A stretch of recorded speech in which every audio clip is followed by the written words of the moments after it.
I'd like to tell you I was hospitalized for 3 days. Massive hematoma.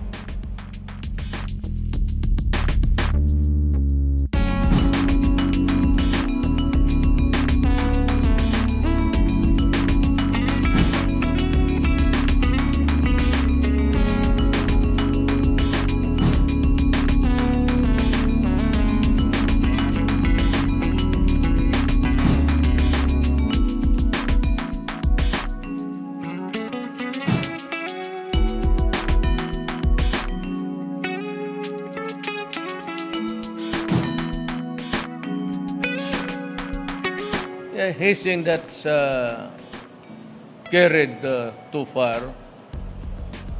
Tapos yan, human degradation.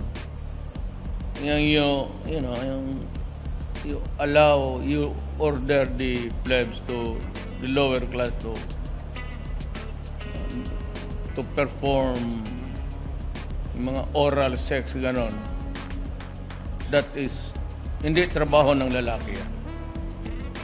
Yung hiyain mong isang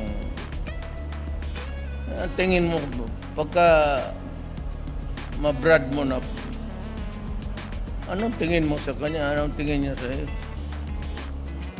that will create a lifetime animosity.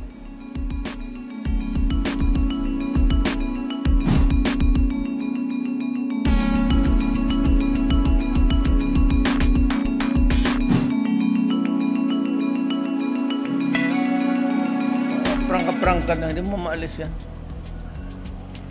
Huwag lang sumobra.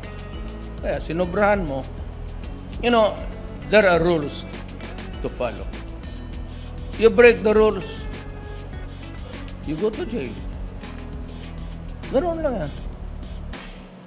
Or you die. Those are simple matters in life. But hazing, hindi mo maalis yan.